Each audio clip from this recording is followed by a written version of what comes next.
how do we get a whale through a window? Obviously, I'm speaking about a particular whale through a particular window. You may have a whale that needs to get through a window. I'm happy to help you get your whale through your window, but I need to see your whale and your window first. So that's kind of really what the point of the talk is. This is a set of principles. When you try to do anything in any project, doesn't matter what it is really, there are 3 steps I think are essential. Number 1, you assess what you've got to do. Number 2, you analyze as much information as you can around what you've got to do. And number 3, you do it. So how do we do that? Number 1, assess. So first of all, I asked some questions. So why, the first one is why? Why the hell are we doing this? If you've got to get a whale through a window, first of all, you don't know why you're doing it. Because if you don't know why you're doing it, first of all, don't do it. It's like, just don't. It's a ridiculous thing to have to do. So don't unless you have to. So in our case, we needed a new roof. We had really bad leaks. Every time it snowed, every time it rained, we had water dropping on the collections. We had to build tents over the hippo and the elephant and things like that. It was a really bad situation. So the roof was in dire need of replacement. And part of that issue is that you got to get access. And also, it was a time when we had, I think the situation had got bad enough and there'd been enough notice taken that there was some money available. And it wasn't enough money to do it all properly, but it was enough money to do it. So we didn't do it properly, but we did the best we could. And so in this instance, our internet connection was unstable. So what do we need to do? Okay, that is the next question you've got to ask yourself. What do you actually need to do? Because you don't want to do more than you have to, and you don't want to do less than you need to. So in this instance, we need to provide access to the roof space so that builders, so the OPW Office of Public Works, who we work very closely with, and we've got a really good relationship with them. They're fantastic to work with, actually. They need to get in to understand the building. If you've not been to the Dead Zoo in Dublin, it's like 165 years old, not like, it's 165 years old. It is hasn't really been substantially changed in that time. There are no plans for the building, certainly no kind of architectural drawings or anything. So it's a case of getting that basic grassroots understanding what's going on. They needed access to do that. And the big issue is this ceiling, this glass ceiling. And we all know about glass ceilings and they're a pain in the neck. We want to get through them. In this instance, the only way to get through them is to remove a couple of whales. So in this instance, it's a fin whale and a humpback whale. The fin whale is about 20 meters long, the humpback about 8 meters. These have been hanging from the roof for 120-ish years, something along those lines. And obviously, we need to get them out of the way so that we get the access to get to that ceiling and then up into the roof space, get through the ceiling. So what time frame we look at? When does it need to happen? Obviously, it had to happen during COVID, because what else would you do it? It was actually probably an advantage for the project in many ways, because we would have been closed to the public while the work was going on because of all the things that had happened, which I'll in a minute. And it meant that we were closed anyway because of COVID. So in some ways, it meant that our public offer wasn't so severely restricted, which was fantastic, because we're here for the collections, but we're also here for the public.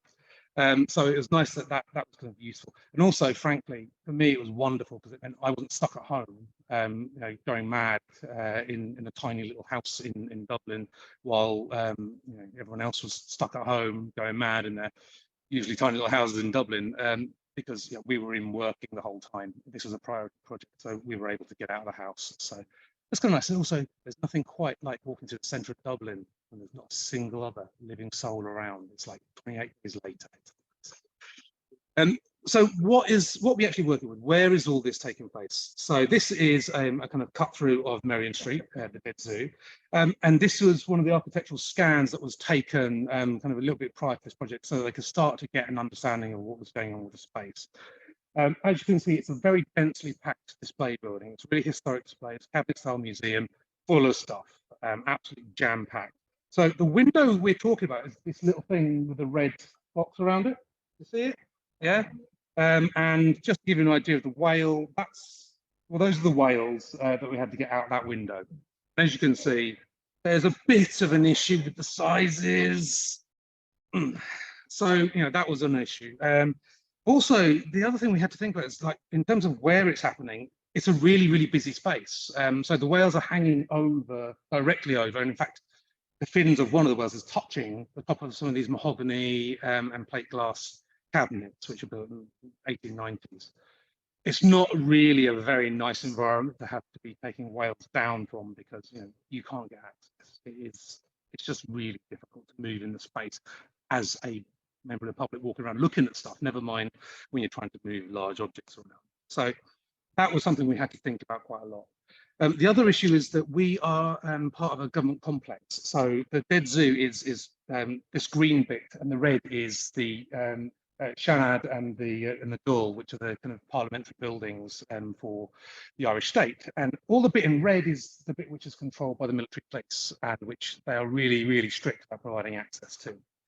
What we did have is occasional access, which had to be pre-arranged in advance, and they were very strict about it, along this little blue strip down the side of the building.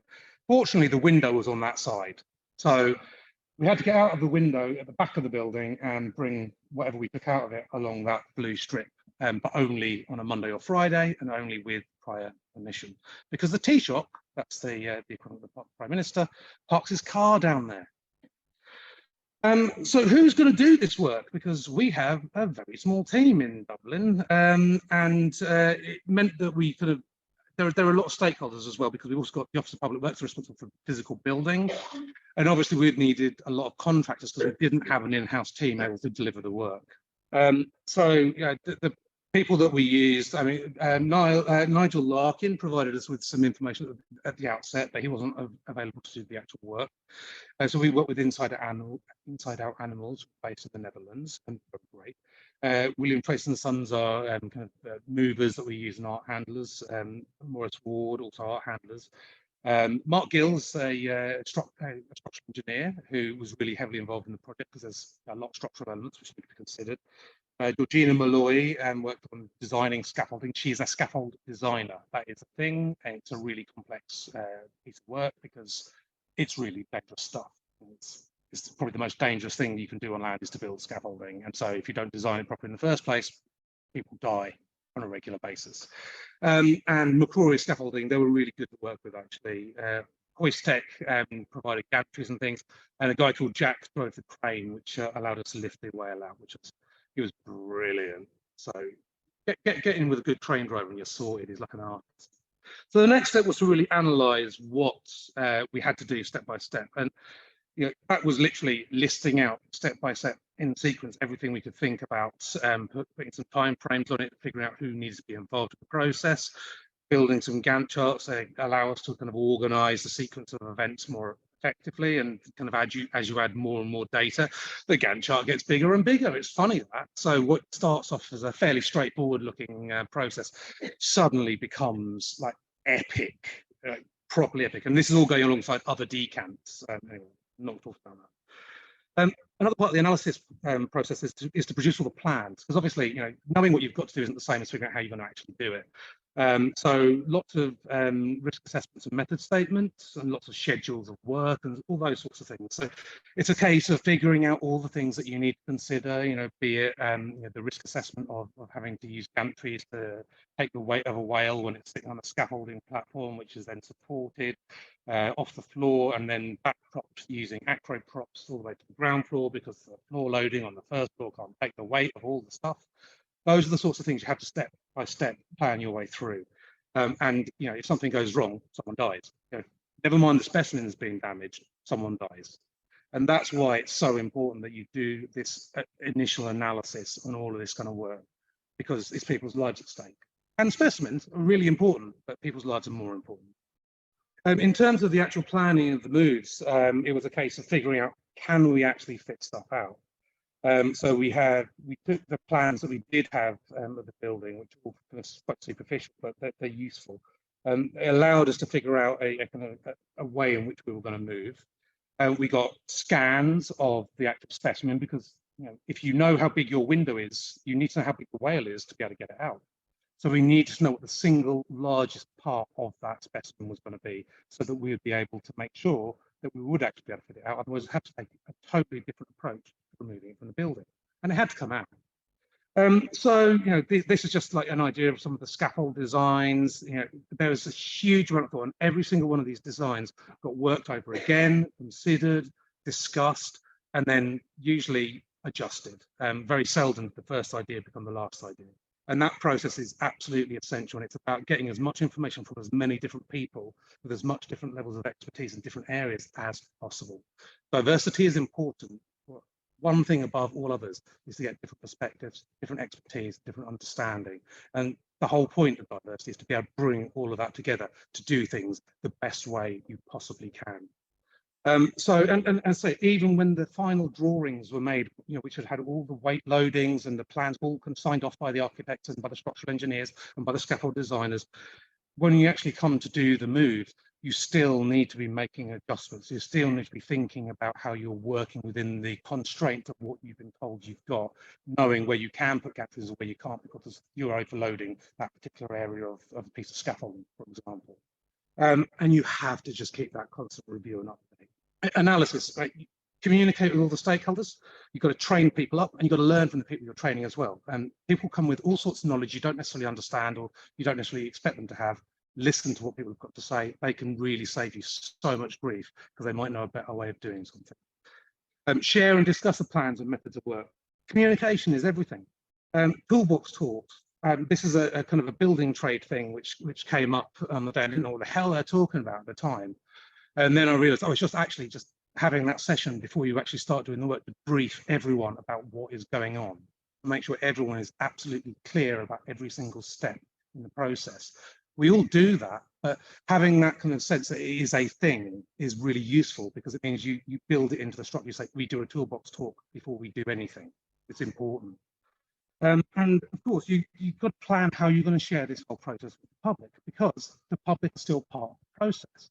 We are taking a public space, we are closing it to the public, and we are doing things in there with public collections. So you need to be able to communicate with them.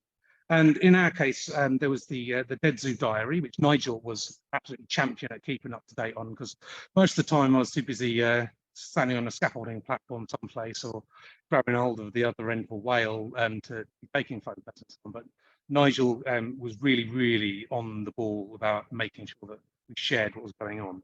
And also we had a documentary crew following us around. So they produced this great documentary called The Dead Zoo about taking the whale out. So actually, you don't really need me to do this talk because most of this is in broadcast now. And then you act.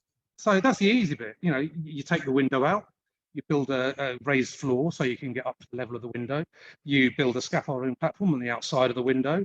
You get your plans, figure out where you need to put case protections in because you can't remove the cases. You build the case protections. Case protections are all specified to certain weights and loads to offer different levels of protection, because if you put it in the highest level of protection, it will cost a fortune and you haven't got a fortune to play with.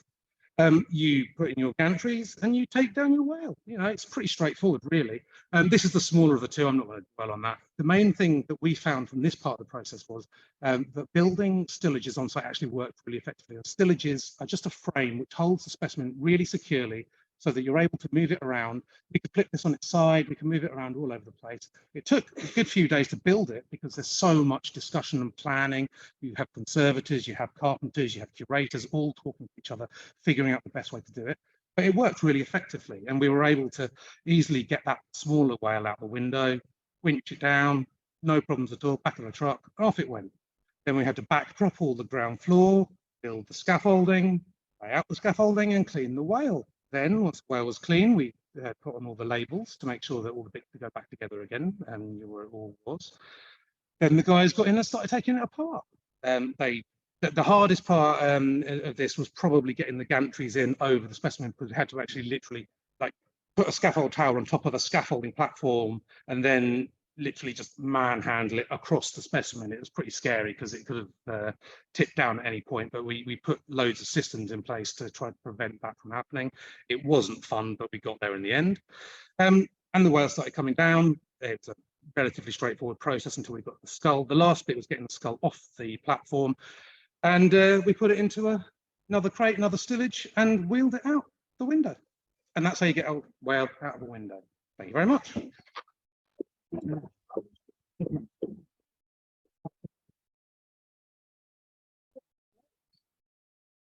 Does anyone have any questions?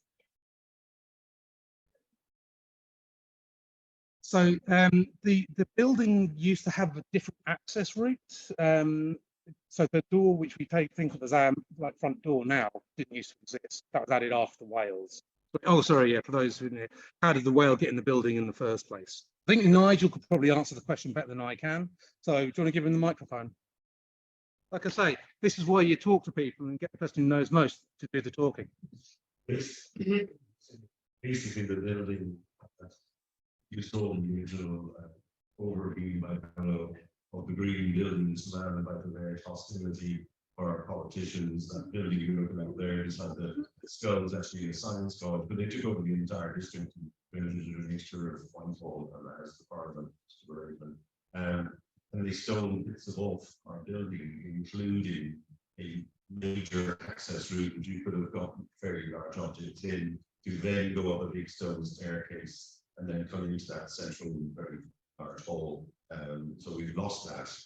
We still have much work to go. Paolo has, but you know the rest of us are talking about sort of skips and fire lighters and chainsaws. We still have work to get the out. So there's the overview of the building, and you can see there's a green Paolo. That was an extra day that was part of the children complex stuff, and we had a big roof for stone part of it at the back.